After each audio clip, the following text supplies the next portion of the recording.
బాలరాజు చెంప చెల్లుమనిపించిన శివన్నారాయణ. బాలరాజ్ చేత ఈ నాటకం ఆడించింది ఎవరో తెలిసి అందరూ షాక్ అవుతారు. ఈరోజు మాత్రం కొత్త ట్విస్టు భలే ఉంది. ఏంటయ్యా మీ గుసగుసలు? సీఈఓ ఎవరవుతారా అని. ఇంకెవరు? జ్యోత్స్న గారే. ఇప్పుడు శివనారాయణ గారు వచ్చి చెప్పబోయేది అదే. మీకు ముందుగా చెప్పారా? కొన్ని అంతే, అలా తెలిసిపోతాయి. కావాలంటే మీరే చూడండి. కార్తీక దీపం, ఇది నవవసంతం సీరియల్లోని 706వ ఎపిసోడ్ ఇప్పుడు చూద్దాం. సార్, బోర్డు మెంబర్స్ అందరు వచ్చారు సార్, మీకోసం వెయిట్ చేస్తున్నారు.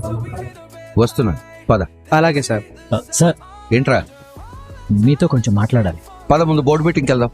లేదు సార్, బోర్డు మీటింగ్ వెళ్ళటానికంటే ముందే మీకు ఒక వర్ధమాన్ నటుడిని పరిచయం చేయాలి. వర్ధమాన నటుడా? అవును తాత, మీరు ఇక్కడే ఉండండి, నేను తీసుకుని వస్తాను. రే, నువ్వు వచ్చావేంటి? పోటీలో ఎవరు గెలుస్తారో చూద్దామని నీకు ఫోన్ చేసి చెప్తానన్నాను కదా రాని. లైవ్ లో చూస్తే వచ్చే మజా ఫోన్ లో వింటే రాదు కదా, అందుకే వచ్చాను. తాత, మీటింగ్ వెళ్దాం పద. కార్తీక్ ఎవరినో పరిచయం చేస్తా అన్నాడు, రాగానే వెళ్దాం. బావ ఎవరిని పరిచయం చేస్తాడు? బాలరాజు గారు రెడీయా? ఏంటి సార్ రెడీ? షూటింగ్ అన్నారు, ఇంతవరకు డైరెక్టర్ వచ్చి సీన్ చెప్పలేదు. ఏ బ్లాక్ పెట్టారో తెలీదు, నా కాంబినేషన్ ఎవరో తెలీదు. కనీసం ప్రొడక్షన్ బానైనా వచ్చి కుర్చీ వేసి కాఫీ ఇస్తాడు అనుకున్నాను, వాటర్ కూడా ఇవ్వలేదు. బాలరాజు గారు, ఇది సీరియల్ షూటింగ్ కాదు, మనం చేయబోతున్న కొత్త ప్రాజెక్ట్ కి డెమో. ఒక రకంగా చెప్పాలంటే లైవ్ ఆడిషన్ లాంటిది అనుకోండి. క్యారెక్టర్లు వాటంతట అవే సిచ్యువేషన్ తగ్గట్టు వచ్చేస్తాయి. మీరు కంటెంట్ చెప్తే చాలు, కౌంటర్లు వాళ్ళు ఇచ్చేస్తారు. రికార్డింగ్ అంతా సీక్రెట్ గా జరుగుతూ ఉంటుంది. అర్థమైపోయింది సార్, ఇక చూసుకోండి నా పర్ఫార్మెన్స్. అయితే మీరు మరో పని చేయాలి. ఏంటి సార్? కళ్ళకి గంతలు కట్టుకోవాలి. ఎందుకు? ఎదుటి వాళ్ళ పర్ఫార్మెన్స్ మీ కళ్ళకి కనపడితే వాళ్ళ ఎక్స్ప్రెషన్స్ తో మిమ్మల్ని డామినేట్ చేస్తారు. అప్పుడు మీరు కంటెంట్ మర్చిపోతారు, ఎలిమినేట్ అవుతారు. మీ ఇలాంటి ప్రొడ్యూసర్ దొరకడం మా అదృష్టం సార్. నా ఫీలింగ్ కూడా అదే. కనపడుతుందా? వినపడుతుంది సార్. మనకు కావాల్సింది కూడా అదే. ఇది మీ జేబులో పెడుతున్నాను. ఏంటి సార్ ఇది? చెక్కు. ప్యాకప్ చెప్పకుండానే పేమెంట్ ఇస్తున్నారు, మీరు గ్రేట్ సార్. బాలరాజు గారు, మీరు బొంగులో జోకులు వేయకండి. ఈ చెక్ మీకు కాదు. కంటెంట్ మళ్ళీ చెప్తున్నాను, దీన్ని చావండి. మీరు ఓ కోటీశ్వరి ఫుడ్ ఆర్డర్ ఇవ్వడానికి వచ్చారు. ఈ చెక్ ఇచ్చి 1000 భోజనాలు ఆర్డర్ ఇవ్వండి. ప్లేటు 2000, అడ్వాన్స్ 10 లక్షలు. నిజానికి ఈ మధ్య ఇలాంటి సీన్లు చేశాను సార్. ఈ రోజు మేము షూటింగ్ కోసం రెంట్కి తీసుకున్నాంలేండి. ఆ రోజు కూడా అలాగే అన్నాను సార్. ఈ తొక్కలో డౌట్లుంటే నువ్వు హీరో అవలేవు బాలరాజు, జూనియర్ ఆర్టిస్ట్ గానే మిగిలిపోతావు. లేదు సార్, లేదు సార్, కంటెంట్ కి నేను కనెక్ట్ అయిపోతా, పర్ఫార్మెన్స్ చించి పడేస్తా. మనకు కావాల్సింది కూడా అదే. పదండి వెళదాం. బావ చెప్పిన పర్సన్ ని తర్వాత మీట్ అవ్వచ్చులే తాత, ముందు లోపలికి వెళ్దాం పదా. వాడి మాట విని ఉన్నాను, నీ మాట విని వెళ్ళిపోతే నేనిచ్చిన మాటకి విలువేముంది? అది కాదు తాత. అదిగో కార్తీక్ వచ్చేసాడు. వీడు బావకి ఎలా దొరికేశాడు? నిజం చెప్పేశాడా చెప్పలేదా? సార్, నేను చెప్పిన వర్ధమాన నటుడు ఇతనే. నా దగ్గరికి ఎందుకు తీసుకొచ్చావురా? 1 మినిట్ వెయిట్ చేస్తే మీకే అర్థమవుతుంది సార్. బాలరాజు, యాక్షన్. సార్, మా ఇంట్లో ఫంక్షన్ ఉంది, 1000 మందికి భోజనాలు కావాలి, మెనూ అంతా రిచ్ గా ఉండాలి. ప్లేట్ కి 3000 అవుతుంది. అంత రేటు కుదరదు సార్. సరే అయితే 2000లో చేద్దాం. వీళ్ళందరికీ నిజం తెలిసిపోయింది. చెక్ తీసుకోండి సార్, వంటలు మాత్రం అదిరిపోవాలి. చెక్ తీసుకోండి సార్. చెంప దెబ్బలున్నాయని ముందే చెప్పొచ్చు కదా సార్. ఉన్నట్టుండి కొడితే గూబ గుయ్యి మంది. హాయ్ మేడం, నమస్తే. మీరేంటి ఇక్కడ ఉన్నారు? ఆవిడ నీకెలా తెలుసు? అది అది రై చెప్పరా, నిన్నే అడిగేది. ఈవిడ నీకెలా తెలుసు? అది ఇది వేరే షూటింగ్ అన్నారు. షూటింగ్ వేరేదే, ఆర్టిస్టులు మారలేదు. కానీ ఇప్పుడు నువ్వు నిజం చెప్పలేదనుకో, ఆ రోజు నీ వల్ల జరిగిన డ్యామేజ్ కి పోలీస్ కంప్లైంట్ ఇస్తాను. నా వల్ల డ్యామేజ్ ఏంటండి? ఆర్డర్ నువ్వు తీసుకోకపోతే 20 లక్షల ఫుడ్ వేస్ట్ అయినట్టే కదా. పైగా ఫేక్ చెక్ కూడా ఇచ్చావు. నేను ఇవ్వడమేంటి బాబు, అదంతా ఇప్పించింది ఈ మేడం గారు.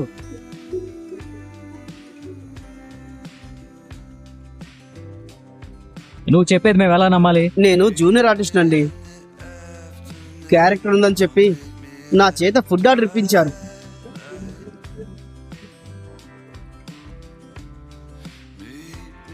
రెమ్యునరేషన్ అయితే మంచి పేమెంట్ ఇచ్చారండి. కాకపోతే ఈ విషయం ఎవరికీ చెప్పొద్దన్నారు. సులుడి చేతిలో ఈరోజు నాకు చావే. ఇప్పుడు గ్రానీ భయంతో నా పేరు చెప్పేస్తే పోటీలో గెలవడం సంగతి పక్కన పెట్టు, కనీసం ఆఫీస్లో అడుగు కూడా పెట్టనివ్వడు. తాత, జరిగిందంతా నీకు అర్థమైంది కదా, ఇప్పుడు ఏం చేయాలో నువ్వే చెప్పు. పోలీసు వాళ్ళకి ఫోన్ చేయండి. క్షమించండి అయ్యా, డబ్బుల కక్కుర్తి పడి ఇలాంటి పని చేశాను. అదంతా యాక్టింగ్ అని చెప్తే నమ్మేశాను. నాకు చదువుకునే పిల్లలున్నారయ్యా, వాళ్ళ కోసమైనా నన్ను వదిలిపెట్టండి అయ్యా. రే పైకిలే. కళాకారుడంటే సాక్షాత్ ఈశ్వరుని స్వరూపుడు. ఒకప్పుడు కళాకారుల్ని పూజించేవారు. మీలాంటి వాళ్ళ వల్ల ఇప్పుడు కళాకారుల విలువ చిల్లరి కాసులా తయారు. నువ్వు దిగజారిపోకు, కళని దిగజారు. చూడు, ఇక మీదట కెమెరా ముందు మాత్రమే నటించు, కెమెరా వెనక కాదు. మరోసారి ఎప్పుడు కనిపించకు. పా. నీతిగా బ్రతుకుతానయ్యా, ఉంటానయ్యా. తప్పు చేసిన వాడి కంటే తప్పు చేయించిన వాళ్లే అసలైన దోషి. నేనిప్పుడు శిక్షించాల్సింది వాణ్ణి కాదు, వాడి చేత తప్పు చేయించిన పారిజాతాన్ని.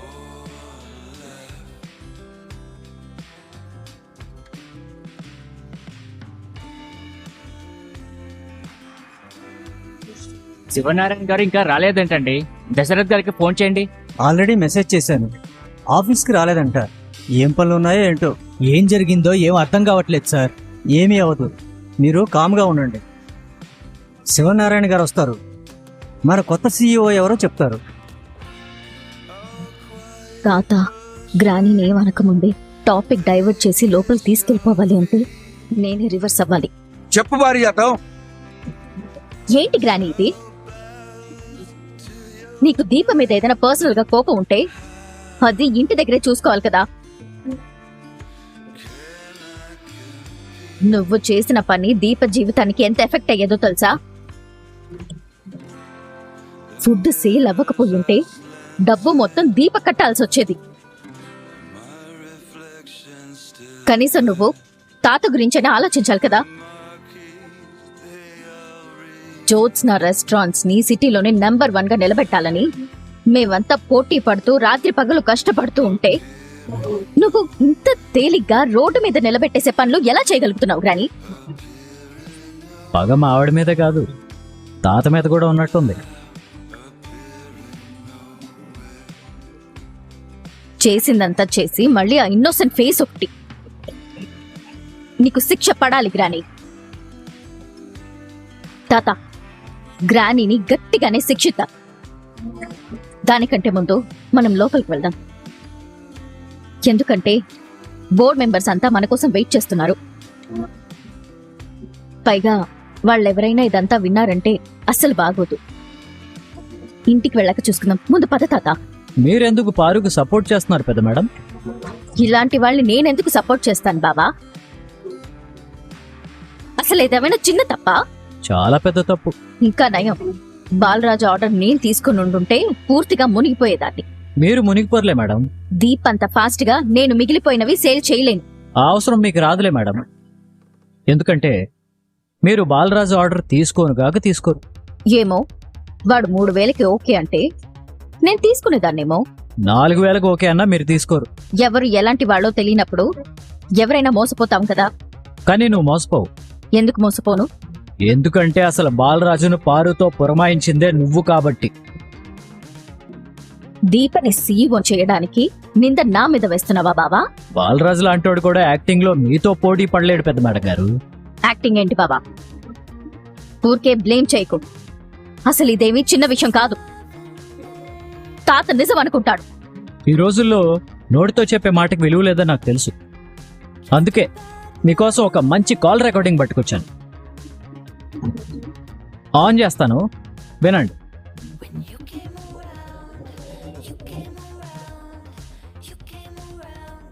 కంగారు పడకు, నేనెందుకు కంగారు పడతాను? ఆ బాలరాజ్ గాడు మన గుట్టు బయట పెడతాడేమోనని.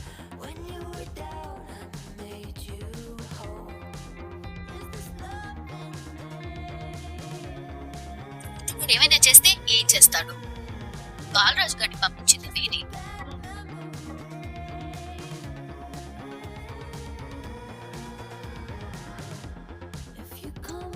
ఈ జోత్స్నని మాత్రం ఎవ్వరూ ఓడించలేరు రాణి. ఇంకా నువ్వు ఆ బాలరాజు గడి గురించి మర్చిపో. నేను సీఈఓ కాబట్టి ఈ దీపని సూరజ్ గడిని అడ్రస్ లేకుండా చేస్తాను. సరే, ఉంటాను. ఏం పారు, అంతా ఓకేనా? వీడి దగ్గరుండి ఫోన్ చేయించాడు, వీడే నన్ను తీసుకొచ్చాడు, నిండా ముంచేశాడు ఈ మాయరోడు. గ్రాని, నీతో పాటు నన్ను ముంచేశావు. చైర్మన్ గారు, మీరే నిర్ణయం తీసుకుంటారో నాకు తెలియదు సార్. కానీ మీరు తీసుకునే దానికంటే ముందు నేను ఈ ఆఫీస్ నుంచి శాశ్వతంగా వెళ్ళిపోవాలనుకుంటున్నాను.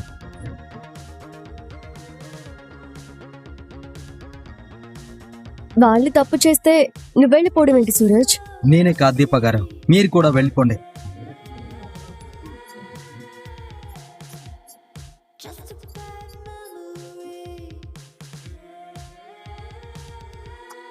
ఇలాంటి మనుషులతోనా మనం పోటీ పడేది? వద్దు దీప గారు, గెలుపు కోసం అడ్డదారులు తొక్కే వాళ్లతో ఎవరూ పోటీ పడి గెలవలేరు. ఎందుకంటే వాళ్ళల్లో నిజాయితీ ఉండదు.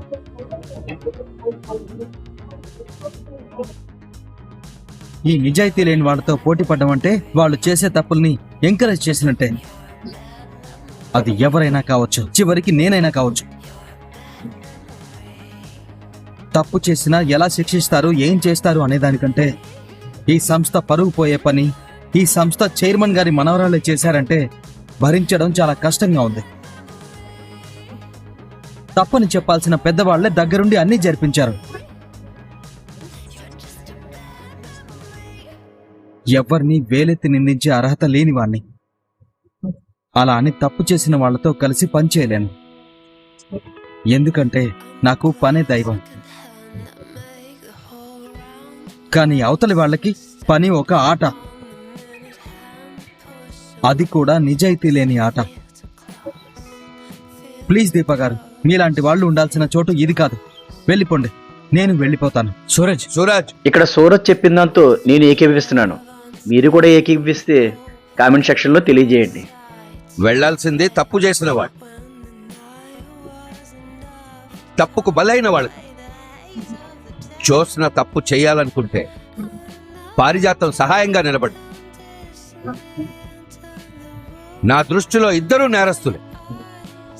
అందుకే తాత, దీంట్లో గ్రాని తప్పేం లేదు. నేను చెప్తేనే చేసింది. సార్, బోర్డు మెంబర్స్ మీకోసం వెయిట్ చేస్తున్నారు సార్.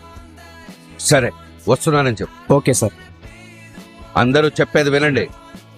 ఇక్కడ ఏం జరిగిందో అన్న దాని గురించి బోర్డు మీటింగ్ తర్వాత మీతో మాట్లాడతాను. ముందందరూ లోపలికి వెళ్దాం పదండి. పారిజాతం, నువ్వు లోపలికి రా. నేనెందుకండి?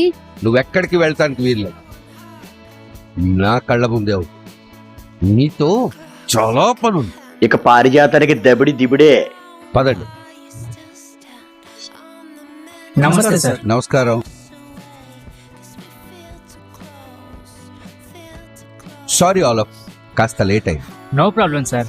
మీరు రాలేదంటే ఇంతకన్నా ముఖ్యమైన పనిలో బిజీగా ఉంటారు. అవును, చాలా ముఖ్యమైన పని వల్ల ఆలస్యం. అది ఇంకా పూర్తి కాలేదు. మీకోసం మధ్యలో ఆపేసి వచ్చాను. మన మీటింగ్ అయిన తర్వాత పూర్తి చేస్తాను.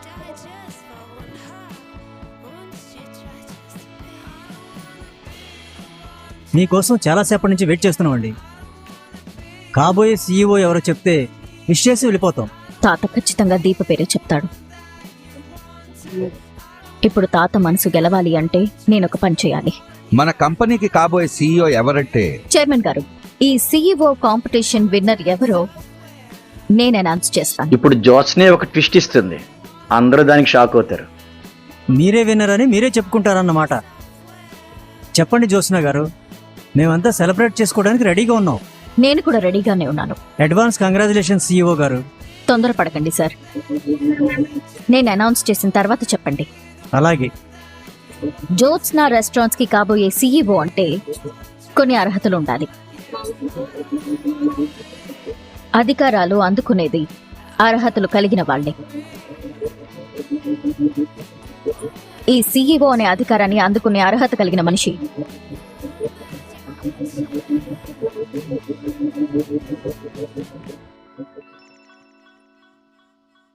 దీప. చదివింది 5th క్లాస్ అయినా తన తెలివితో, సమర్థతతో, ఓర్పుతో అధికారాన్ని అందుకునే అర్హత సంపాదించుకున్నది దీపే. ఈ కాంపిటీషన్ విన్నర్.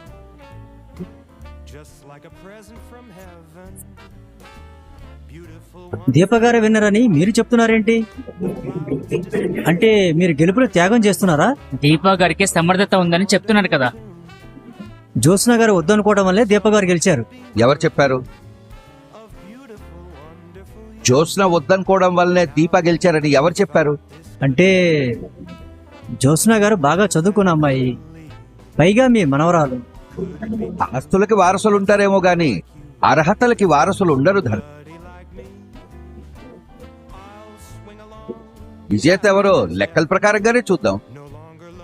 జ్యోత్స్నకు అప్పగించిన బ్రాంచ్ 44% గ్రోత్ సాధించింది. దీపక్ అప్పగించిన బ్రాంచ్ 85% గ్రోత్ సాధించింది.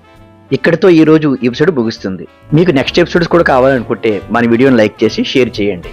మేము వీడియో పెట్టినంటే మీకు నోటిఫికేషన్ రావాలంటే మన ఛానల్ సబ్స్క్రైబ్ చేసుకొని బెల్ ఐకాన్ ఆన్లో పెట్టుకోండి.